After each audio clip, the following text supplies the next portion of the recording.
IPL 2024 के league stages game finally ख़त्म हो गए। हम लोग प्लेऑफ्स की प्रेडिक्शन कर रहे थे और हमने मतलब काफ़ी सोचा, काफ़ी एनालाइज किया। उसके बाद हमने 4 नाम बताए थे, उसमें से भी एक नाम चेंज हो गया है। बट फिलहाल इस टाइम पे आई थिंक सबसे ज़्यादा एक्साइटिंग आईपीएल रहा है इस टाइम पिछले कुछ सालों का। इससे पहले भी हमने ऐसे इनकाउंटर्स देखे हैं, पिछले कुछ सालों में ये चीज़ें कम हो गई थी। बट इस साल जिस तरीके से आईपीएल पूरा पैन आउट हुआ है, लास्ट गेम तक आपको सेकंड और थर्ड पोजीशन फाइनल नहीं मालूम थी कि कौन किस पे एंड करेगा। मतलब उस हिसाब से दिखाता है कि आईपीएल का जो ऑब्जेक्टिव था कॉम्पिटिटिव क्रिकेट दिखाने का, वो कहीं ना कहीं कम पूरा हुआ है। यहाँ पे लीग सीरीज गेम खत्म हो गए, टॉप 4 टीम्स हमको मिल गई हैं। केकेआर नंबर 1 पे है, उसके बाद I think SRH second number पे फिनिश करा है कल मैच जीतने के बाद पंजाब के साथ। आरआर सडनली शिफ्ट कर गया नंबर 3 पे, और 4th पे सबसे अनएक्सपेक्टेडली आरसीबी ने फिनिश किया था। आईपीएल का जो तूने बोला कि लास्ट मैच तक जो हम कहते हैं कि आईपीएल में कुछ लास्ट के मैचेस में तक क्रेज नहीं होता, लेकिन जो आरसीबी का इस बार हमने पहले भी वीडियो बनाई थी, हमने टॉप 4 अपनी प्रेडिक्ट करी थी, तो उसमें आरसीबी तो शायद किसी ने भी नहीं किया होगा प्रेडिक्ट। जितने भी बड़े से बड़े प्रेडिक्टर्स, मतलब कोई भी आप ले लो, किसी ने नहीं प्रेडिक्ट किया होगा, किसी एक्सपर्ट ने भी नहीं। तो आरसीबी फाइनली रहते हम दोनों की टीम आ गई है प्लेऑफ्स में। तो उसके बाद अब जो आगे की जो 4 टीम हमारी कंफर्म हो चुकी है। सीएसके इस बार नहीं है, बहुत बड़ी बात कि सीएसके इस बार प्लेऑफ में नहीं है, जो कि एक अमूमन मानी जाती है कि ये टीम तो ज़रूर होगी, बाकी तीनों इसके आसपास घूमती है। तो आरसीबी अब सबसे डेंजरस टीम हो गई रहते, क्योंकि जीत के आ रही है, मोमेंटम आरसीबी के साथ है, तो शायद मेरे हिसाब से अब सबसे खतरनाक टीम है। और 6 आउट ऑफ 6, 6 के 6 मैच जीते, 7 आउट ऑफ 7, हाँ ठीक है, 7 आउट ऑफ 7 हो गया।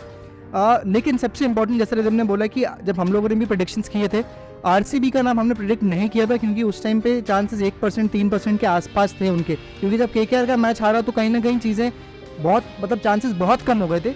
और उसके बावजूद भी आप देखिए जिस तरीके से कमबैक किया है ये अभी आरसीबी की टीम। अगर हम लोग सोचें, अभी देखें क्या क्या अच्छा हुआ है। सबसे इंपॉर्टेंट, फाफ और विराट सबसे कंसिस्टेंट प्लेयर्स हैं आज तक आईपीएल में भी, तो उनकी परफॉर्मेंसेस कहीं ना कहीं अच्छी चल रही थी और अच्छी हो गई टाइम के साथ। सबसे मेजर इंप्रूवमेंट जो हुआ है कि आपके पास बीच में विंजैक्स आ गए जो चलने लग गए थे।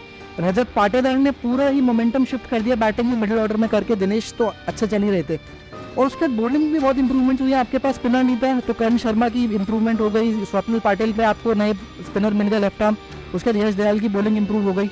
तो कहीं ना कहीं सारी चीज़ें सही बैठ गई आरसीबी के लिए लास्ट मोमेंट पे आते आते। सारी चीज़ें एकदम परफेक्ट बैठ गई रहती है आरसीबी के लिए, सब चीज़ें एकदम जो उनके लिए अगेंस्ट जा रही थी, वही प्लेयर्स, मैं नहीं कहूँगा पूरी टीम चेंज हो गई, पूरी वही टीम है, बस परफॉर्मेंस उनकी पूरी सब कुछ चेंज हो गया। विराट कोहली ने लगता है कमेंटेटर्स की बात बहुत सीरियसली ले ली, और उस पर उनका मुंह बंद करके दिखा दिया उन्होंने कि जिस कैटेगरी के, जिस स्ट्रेचर के वो प्लेयर है, उन्होंने दिखा दिया कि वो क्या कर सकते हैं, उनको प्रूव करने की ज़रूरत नहीं है दुनिया को। फिर तूने बोला कि बाकी जो स्पिनर्स आ गए, स्वप्निल आ गया, और उससे जो मतलब मिडिल ऑर्डर, जो कि रजत पाटीदार का इतना बड़ा इम्पैक्ट है, लोग इतनी बात नहीं करते हैं। डोमेस्टिक क्रिकेट में भी उनका इतना बड़ा इम्पैक्ट रहा है इंडिया के लिए, हालांकि वो टेस्ट सीरीज में इतना परफॉर्म नहीं कर पाए, लेकिन रजत पाटीदार का इंक्लूजन और उस बैटिंग ऑर्डर में बहुत बड़ा वो इम्पैक्ट देता है। मैक्सवेल लास्ट मैच में आए, उन्होंने भी अच्छा स्कोर किया, दिनेश कार्तिक फॉर्म में है ही, तो ओवरऑल वही बंदों ने वही टीम के लिए इतना अच्छा परफॉर्म कर दिया कि अब उसमें कोई भी चीज़ तू ये नहीं निकाल सकता कि अब मेरे को तो अब वो सबसे अच्छा बैटिंग लाइनअप लग रहा है चारों टीमों में से। तो बिल्कुल जैसा रिदम ने बोला कि ये चीज़ फॉर्म के ऊपर है, अचानक से सबसे अच्छा लगने लग गया आरसीबी का, और ये एग्जैक्टली वही टीम है। और जिस तरीके से हमने बात की कि जो मिडिल ऑर्डर पहले आरसीबी का नहीं चल रहा था, राइडू ने, मुझे याद है, बहुत क्रिटिकली बोला था कि सारे अच्छे प्लेयर्स हैं, वो तो ऊपर बैटिंग करके रन मार लेते हैं, प्रेशर नीचे प्लेयर्स पे आता है। कहीं ना कहीं चीज़ें चेंज हो रही हैं, वही टीम खेल रही है, माइंडसेट अलग दिख रहा है, अग्रेसिव क्रिकेट दिख रहा है। और सबसे अच्छी चीज़ है वो जो मोमेंटम का था, अभी आरआर के साथ वो लोग मैच खेलने वाले हैं, कहीं ना कहीं परफेक्टली पैन आउट हो रही चीज़ें आरसीबी के लिए, क्योंकि सबसे अच्छा चांस उनके पास अगर क्वालिफायर में जाने का था तो आरआर के साथ था मैच।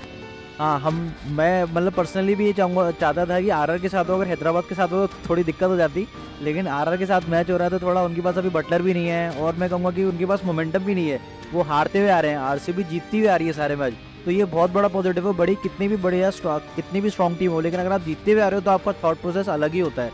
तो मैं कहूँगा कि आरसीबी इस मैच में फेवरेट्स है, और आरआर के साथ ये मैच हो रहा है, ये आरसीबी के लिए एक प्लस पॉइंट भी कह सकते हैं कि वही मोमेंटम वाली बात मेन होकर आ जाती है, तो आरसीबी मेरे हिसाब से फेवरेट्स है इसमें। और इसके अलावा हमारे पास 3 टीम्स और हैं। हमने आरआर की बात हम लोग अभी करेंगे, केकेआर और एसआरएच है। आरआर के साथ रिदम क्या अचानक से चीज़ें गलत हुई, क्योंकि ऐसा खराब मैचेस नहीं हारे थे वो लोग, 1 रन से एसआरएच से हारे। उसके अलावा केकेआर वाला मैच जो था, जो दिल्ली वाला मैच था उनका, उसमें संजू सैमसन का जैसे भी कंट्रोवर्सी रहा आउट होने का, वो आउट हो गए। अचानक से चीज़ें डीरेल हो गई। पंजाब वाला मैच भी उनको ब्रेक थ्रूज मिल गए थे, बट सैम करन ने अच्छा खेला। अचानक से 4 मैचेस उन्होंने हार दिए। इस टाइम पे उनके लिए सबसे इंपॉर्टेंट चीज़ क्या है, क्योंकि बटलर नहीं है उनके पास। बटलर नहीं, सबसे बड़ा जो उनके लिए सेटबैक मैं कहूँगा इस टूर्नामेंट का कि उनके पास बटलर नहीं है। हालांकि उनके भी परफॉर्मेंस इतनी इंपैक्टफुल 1-2 मैचेस के अलावा, केकेआर का मैच वो एक्सेप्शनली वो सिंगल हैंडेड पे पूरा मैच ले गए, उसके अलावा कोई ऐसी बहुत ज़्यादा अच्छी परफॉर्मेंस उनकी नहीं रही है। लेकिन आरआर के लिए तो देख 8 में से 7 मैच जीते थे स्टार्टिंग में, और लास्ट के 7 मैच में से शायद 1 ही जीते वो, तो हाँ 4 आ रहे हैं। तो वो आरसीबी के साथ जो होता था वो आरआर के साथ हो गया है, तो उल्टा हो गया पूरा।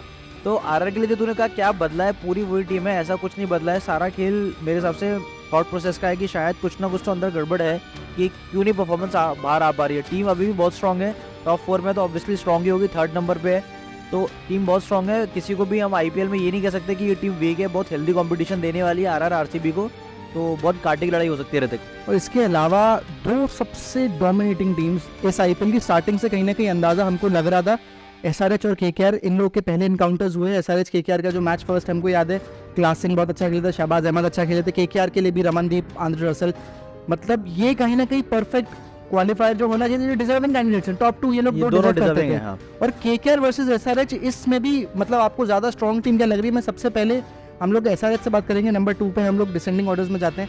2 नंबर पे, सेकंड नंबर पे एसआरएच है, कहीं ना कहीं कोर पिछले साल वाला ही है, बहुत सारे प्लेयर्स सेम है। पैट कमिंस का इंक्लूजन हुआ जिससे बहुत फर्क पड़ा है। अभी मैंने कल जो मैं देख रहा था, कमेंटेटर्स भी बोल रहे थे कि उनकी अंदर बात हुई कि एसआरएच का हमेशा एटमॉस्फेयर का प्रॉब्लम था कि एटमॉस्फेयर अच्छा नहीं है टीम का, इस बार वो चीज़ें चेंज हो गई हैं। और सबसे इंपॉर्टेंट उनके पास अभी नीतीश रेड्डी है, ऊपर ट्रैविस हेड और अभिषेक शर्मा जो परफॉर्मेंस करके दे रहे हैं, कहीं ना कहीं बॉलर से बहुत प्रेशर हट रहा है उनके, बहुत प्रेशर हट रहा है। जैसा कि सबसे बढ़िया जो तूने बताया कि इन्वायरमेंट टीम का, सीएसके की इतनी अच्छी परफॉर्मेंस इसलिए आती थी क्योंकि उनके पास टीम इन्वायरमेंट बेस्ट होता था। वो सेम चीज़ मेरे को इस बार एसआरएच और केकेआर के साथ लग रही है। एसआरएच का तो पैट कमिंस के इंक्लूजन के बाद वो एक माहौल ही बदल गया, उस टीम की बॉडी लैंग्वेज सब कुछ चेंज हो गया। जो प्लेयर्स पहले स्लो खेलते थे वही प्लेयर्स बहुत तेज़ खेलने लगे। अभिषेक शर्मा को कभी हमने ऐसे नहीं देखा होगा कि वो बहुत साल से आईपीएल खेल रहे हैं, लेकिन जो उसकी इस बार परफॉर्मेंस आई है वो बहुत ही अलग हट के आई है।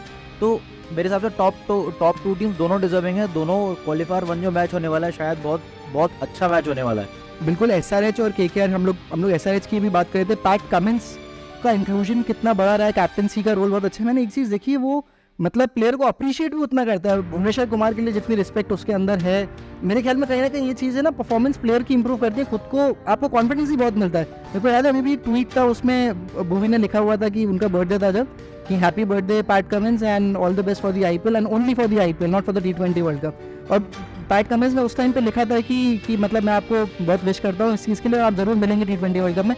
T20 वर्ल्ड कप में सिलेक्शन नहीं हुआ भुवनेश्वर का, लेकिन ये चीज़ें जब इस टाइम पे पैट कमिंस का स्टैचर बहुत बड़ा है, एज एन प्लेयर कॉन्फिडेंस बहुत मिलता है, वो चीज़ें फिर एग्जीक्यूशन में भी हमको दिखाई देती हैं।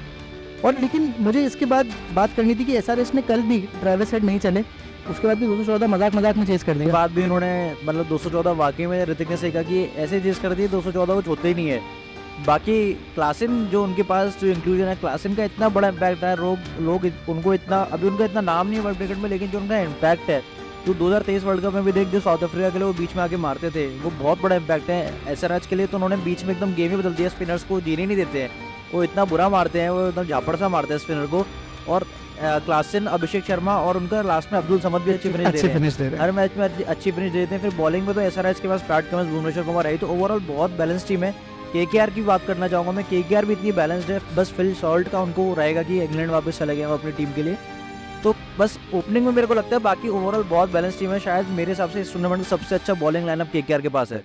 स्टार्क कहीं ना कहीं बेटर हाँ। फॉर्म में दिखाई दे रहे हैं, चक्रवर्ती बहुत चक्रवर्ती, critical नारायण। हो गए हैं, चक्रवर्ती, नारायण, उसके अलावा आपके हर्षित राणा के कुछ ओवर्स रहते हैं, रसल बीच में आके 2 ओवर्स आपको डाल के देते हैं, कहीं ना कहीं बिल्कुल सही बात है। जिस तरीके से बैलेंस है, रमनदीप भी आपको अगर चाहिए तो डाल के देंगे, कहीं ना कहीं सबसे अभी पहले मेरे को राजस्थान बैलेंस लग रही थी, बट इस टाइम पे केकेआर अगेन ओवरऑल सबसे बैलेंस दिखाई दे रही है, नंबर 1 पोजीशन पे है।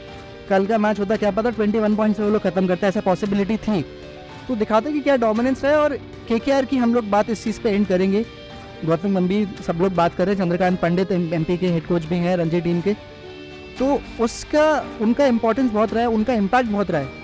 लेकिन श्रेयस अय्यर की कोई बात नहीं कर रहा है। श्रेयस अय्यर का मुझे लगता है कि कैप्टनसी बहुत अच्छा रहा है, बहुत अच्छी रही है और अंडररेटेड रहे जिस तरीके से चलाया पूरी टीम को, क्योंकि सुनील नारायण ओपन कर रहे हैं, बट वेंकटेश अय्यर को नीचे खिलाना मुझे लग रहा था कि रॉन्ग डिसीजन है, बट सक्सेसफुल रहे अभी इस टाइम तक। बिल्कुल सक्सेसफुल रहे। वेंकटेश अय्यर बहुत सालों से केकेआर के लिए खेल रहे हैं, और हर वो भी मैं कहूँगा कि एक तरह से रजत पाटीदार वाला काम करते हैं केकेआर के लिए। लोग उनको इतना मतलब हाईलाइट नहीं हो पा रहे हैं। और तूने बोला श्रेयस अय्यर, उनकी बैटिंग में भी मतलब मैं ये नहीं कहूँगा बहुत एक्सेप्शनली वेल खेले हैं, लेकिन बहुत अच्छा खेले हैं।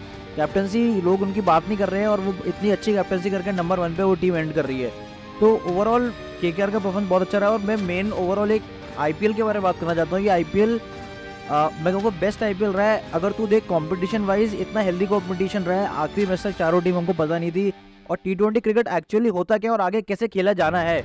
आप कभी भी किसी टूर्नामेंट में ये नहीं देखेंगे 250 रन या 200 प्लस रन इतने कंसिस्टेंटली बन रहे हैं और वो चेज भी हो रहे हैं। हाँ, तो बहुत बड़ा रहा है। ये चीज़ें मेरे ख्याल में जो रन इतने पड़ रहे हैं, कहीं ना कहीं इम्पैक्ट प्लेयर का इस पर बड़ा रोल है। बट कहीं ना कहीं पैन आउट ये ओवरऑल अच्छा तरीके से किया है, स्पेशली आईपीएल में। अब हमको ये देखना पड़ेगा कि टॉप 4 टीम्स हैं, क्वालिफायर्स होने वाले हैं। उसके बाद एलिमिनेटर में भी रहेगा। एलिमिनेटर आरसीबी आर है, क्वालिफायर 1 केकेआर एंड एसआरएच है। इसमें से कौन सी 2 टीम्स आगे जाती हैं? फिलहाल एलिमिनेटर बहुत इंपॉर्टेंट रहने वाला है, क्योंकि क्वालिफायर वाली टीम को तो एक चांस मिलेगा ही। आपको क्या लगता है? आप कमेंट्स हमको बताइएगा कि फाइनल कौन सी 2 टीम्स के बीच में होगा। और फिलहाल इस वीडियो में इतना ही। बाकी और क्रिकेट वीडियोज़ के साथ आपको मिलते रहेंगे।